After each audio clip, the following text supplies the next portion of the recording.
नमस्कार विद्यार्थी मित्रांनो, यशवंतराव चव्हाण मुक्त विद्यापीठ अभ्यास केंद्र, तुळजाराम चतुरचंद महाविद्यालय, बारामती. मी समंत्रक भापकर यस. आज आपण SOC 295 म्हणजेच लोकसंख्या शिक्षण या विषयातील लोकसंख्या वाढ आणि शैक्षणिक विकास व शिक्षणामध्ये असणारी नागरिकांची भूमिका याविषयी जाणून घेऊयात. विद्यार्थी मित्रांनो, लोकसंख्या वाढीशी निगडीत आपल्याला माहिती आहेच, सुखी जीवनाची वाटचाल करण्यासाठी शिक्षणाची आवश्यकता आहे आणि शिक्षणाचा झपाट्याने प्रसार झाल्यास देशातील बऱ्याच समस्यांचं निर्मूलन होऊ शकेल आणि या समस्या सोडवण्यासाठी तो देश, तो प्रदेश हा साक्षर असणे गरजेचं आहे. म्हणजेच त्या प्रदेशातील व्यक्तींना लिहिता वाचता आलं पाहिजे. त्यामुळेच त्यांच्या अनेक गोष्टी अविकसित असणारा तो प्रदेश हा विकसित होऊ शकेल आणि त्यामुळंच या लोकसंख्या शिक्षणाशी निगडीत किंवा या शैक्षणिक विकासामध्ये साक्षरता हा घटक महत्त्वाचा आहे. आता साक्षरता म्हणजे काय, तर या साक्षरतेचा जर विचार आपण केला तर वाचता व लिहिता येण्याची क्षमता म्हणजे साक्षरता. तुमच्या लक्षात आला असेलच, साक्षरता म्हणजे काय, तर वाचता व लिहिता येण्याची क्षमता म्हणजे साक्षरता.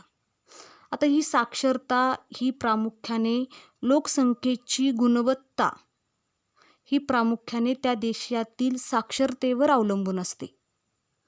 आपण जर आपल्या भारत देशाचा विचार केला तर 2001च्या आकडेवारीनुसार आपल्या भारताची साक्षरता ही 65.37% होती. त्यामध्ये पुरुष साक्षरता ही 75.85%, तर स्त्रियांची साक्षरता ही 50.16% होती. तर 2011च्या आकडेवारीनुसार साधारणपणे आपल्या भारताची साक्षरता ही 74%पेक्षाही जास्त, तर महाराष्ट्राचा जर आपण विचार केला तर ती साक्षरता प्रामुख्याने 84%पेक्षाही जास्त आढळते. अशा पद्धतीने या लोकसंख्या वाढीमध्ये शैक्षणिक विकासाचा जर विचार केला तर ही साक्षरता हा घटक महत्त्वाचा आहे. या साक्षरतेमध्ये प्रामुख्याने तुम्हाला माहिती आहेच, तुम्ही आत्तापर्यंत प्राथमिक शिक्षणाशी निगडीत अनेक घटकांचा तुमच्या वाचनामध्ये किंवा आपण आजूबाजूला आपण पाहत असतोच. प्राथमिक शिक्षण हे खूप महत्त्वाचं आहे.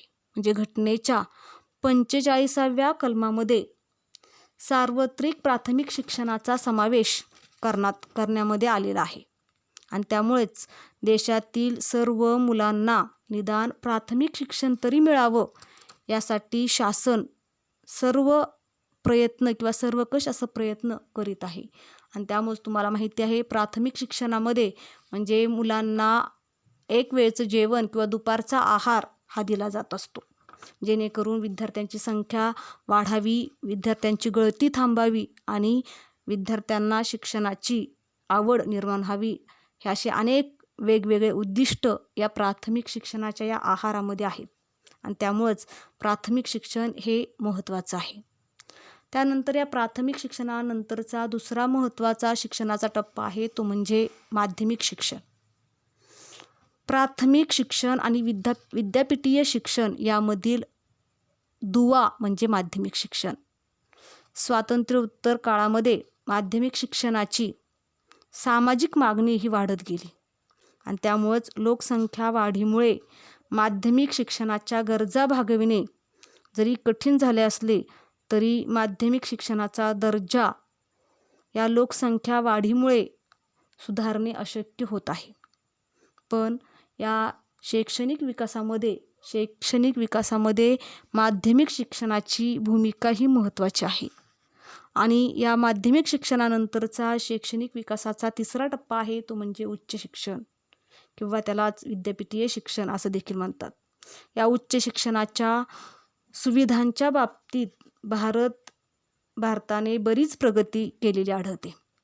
भारतातील शिक्षणाच्या गुणवत्तेचा जर विचार केला तर आपल्या देशातील शिक्षण घेणाऱ्या सर्व नागरिकांना पुरेसे शिक्षण द्यावं अशी शासनाची इच्छा असते. परंतु या लोकसंख्या वाढीमुळे सर्वच जणांना पुरेसे शिक्षण घेणं शक्य होत नाही. कारण नवीन शाळा महाविद्यालये सुरू करूनही आणखीन नव्या शाळा व महाविद्यालये सुरू करणं किंवा नव्या शाळा महाविद्यालये सुरू करण्याची मागणी येतच असते. अशा पद्धतीने या लोकसंख्येची गुणवत्ता वाढण्यासाठी साक्षरतेचं प्रमाण वाढणं आवश्यक आहे. आणि तसंच या स्वातंत्र्योत्तर काळामध्ये प्रामुख्याने आपल्या भारतामध्ये साक्षरतेचं प्रमाण खूपच कमी आहे. देशातील प्राथमिक शिक्षणाच्या सुविधा ह्या अपुऱ्या आहेत, तसंच असमाधानकारक आहेत आणि विशेषतः ग्रामीण व दुर्गम भागातील स्थिती ही अत्यंत दयनीय आहे.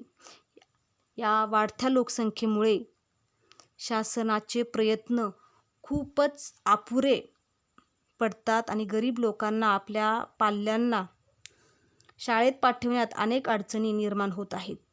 तसेच स्वातंत्र्योत्तर काळामध्ये माध्यमिक शाळा व महाविद्यालयामध्ये प्रवेश घेऊ इच्छिणाऱ्यांची संख्या सतत वाढत आहे. परंतु या वाढत्या लोकसंख्येमुळे लोकांची माध्यमिक व महाविद्यालयीन शिक्षणाची गरज भागवणे कठीण होत आहे आणि त्यामुळेच या शिक्षण संस्थांमधील गर्दी, शैक्षणिक सुविधांची कमतरता, विषम वाटणी यामुळे शिक्षणाचा दर्जा सतत खालावत चाललेला आहे आणि त्यामुळं जीवनमूल्यांची ऱ्हास हा होत असताना दिसून येत आहे. आणि त्यामुळंच या शैक्षणिक विकासामध्ये शिक्षणामध्ये नागरिकांची भूमिका ही अतिशय महत्त्वाची आहे. विद्यार्थी मित्रांनो, लोकसंख्या वाढ आणि शैक्षणिक विकास यामध्ये या शिक्षणामध्ये नागरिकांच्या भूमिकेचा जर आपण विचार केला तर नागरिकाने राष्ट्र व समाजाच्या समस्यांविषयी उदासीन राहून चालणार नाही. त्याला सामाजिक बांधिलकीची जाणीव असली पाहिजे आणि त्यामुळंच शिक्षण हे समाज परिवर्तनाचं एक प्रभावी साधन आहे आणि त्यामुळे समाजातील अनिष्ट रूढी, परंपरा, अज्ञान, अंधश्रद्धा काढून टाकण्यासाठी शिक्षणाची आवश्यकता असते. ही वाढणारी लोकसंख्या ही एक गंभीर समस्या आहे. तसेच ही एक ज्वलंत समस्या आहे आणि ही ज्वलंत समस्या सोडवण्यासाठी लोकसंख्या शिक्षण हे आवश्यक आहे आणि इष्ट असे परिवर्तन प्रत्येक नागरिक शिक्षणातून प्रभावीपणे घडवून आणू शकतो आणि त्यामुळेच आपणास यातून वाढत्या लोकसंख्येवर नियंत्रण घालण्याचे कार्य शिक्षणाच्या माध्यमातून करता येईल. उत्तम जीवनाकडे वाटचाल करण्यासाठी आवश्यक असा सामाजिक दृष्टिकोन आत्मसात करायला पाहिजे आणि त्यामुळेच लोकसंख्येची समस्या सोडवण्यासाठी कुटुंब नियोजन कार्यक्रमापेक्षा लोकसंख्या शिक्षण हा अधिक फलदायी उपाय आहे आणि त्यामुळेच लोकसंख्या शिक्षणाची जबाबदारी प्रत्येक नागरिकाने स्वीकारली पाहिजे आणि या लोकसंख्या शिक्षणातून आपणास जबाबदार भावी नागरिक घडवायचे आहेत आणि प्रत्येकाने एकमेकांमध्ये लोकसंख्येविषयीच्या नव्या जाणीवा निर्माण करावयाच्या आहेत. प्रत्येक नागरिकाने लोकसंख्या शिक्षण कार्यात निपक्षपातीपणे व समाजहित डोळ्यासमोर ठेवून सहभागी व्हावे.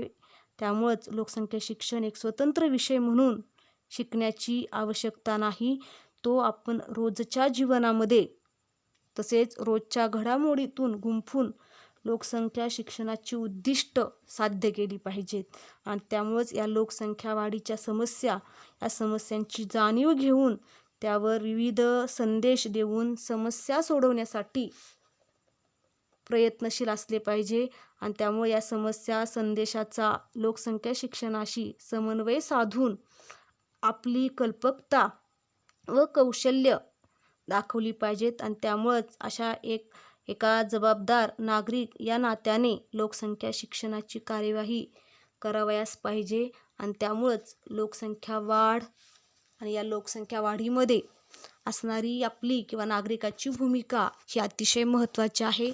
त्यामुळंच विद्यार्थी मित्रांनो, अशा पद्धतीने आज आपण लोकसंख्या वाढ आणि या लोकसंख्या वाढीमध्ये शिक्षणाचा विकास आणि शिक्षणामध्ये नागरिकाची भूमिका या घटकाविषयी जाणून घेतलं. धन्यवाद.